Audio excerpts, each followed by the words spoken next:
Today's topic is sectors in terms of ownership, public and private sectors. Now, what is the definition of public sector?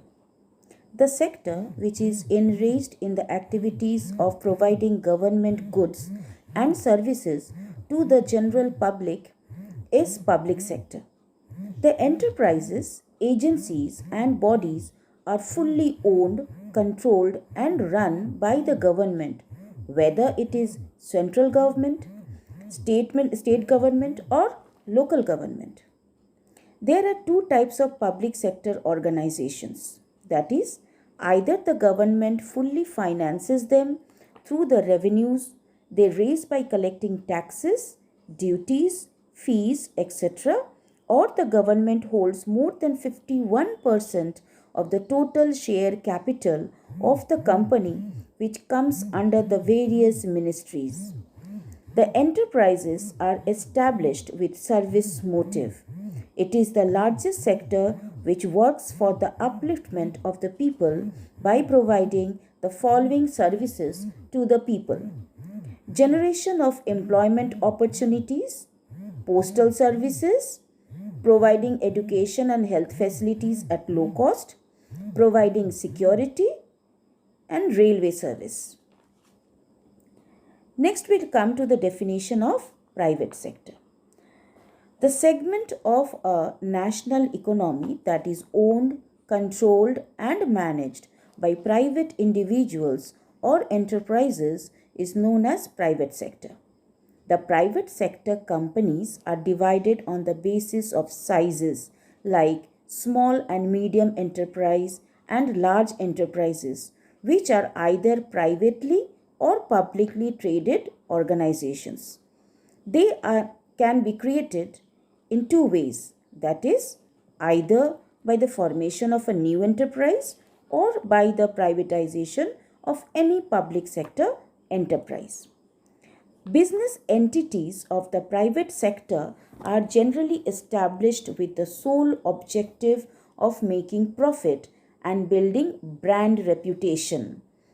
They provide quality services to the community to win the trust and goodwill from people to survive in the long run and compete with the enemies.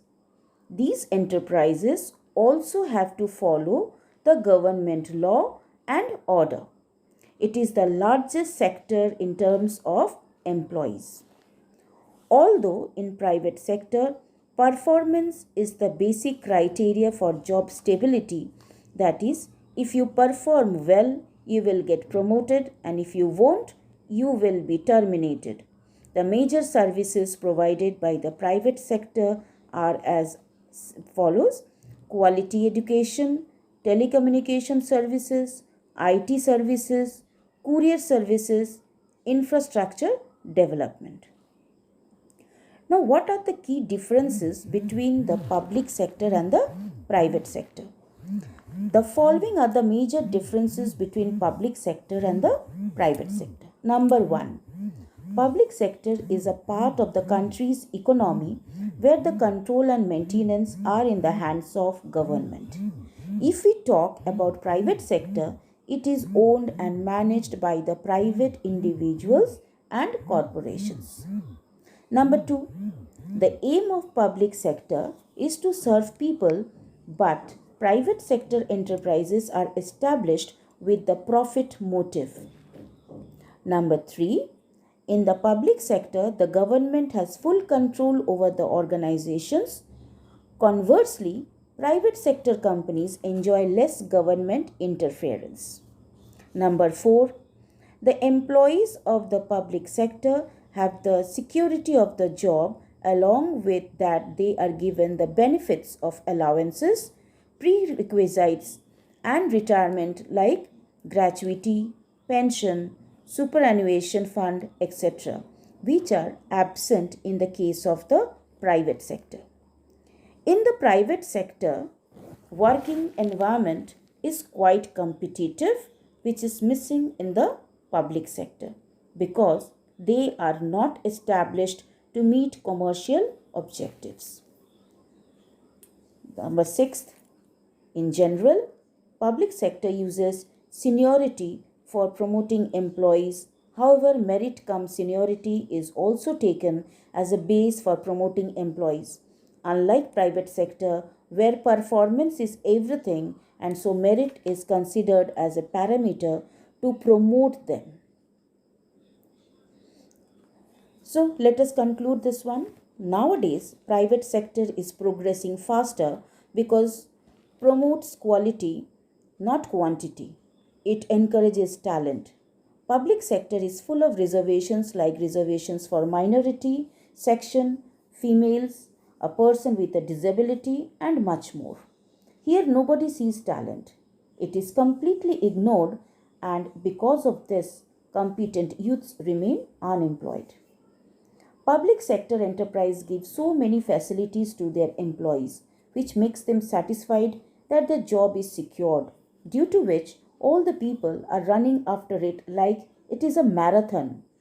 However, in the private sector, your job is never secured.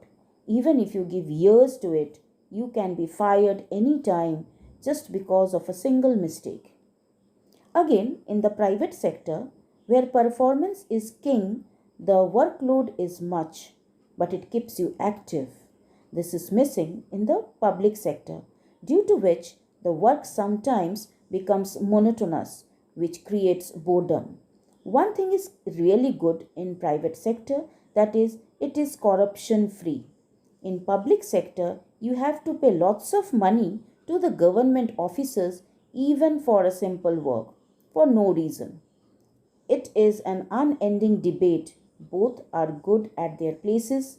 If the drawbacks are removed, they will surely prove good for the economy. Thank you.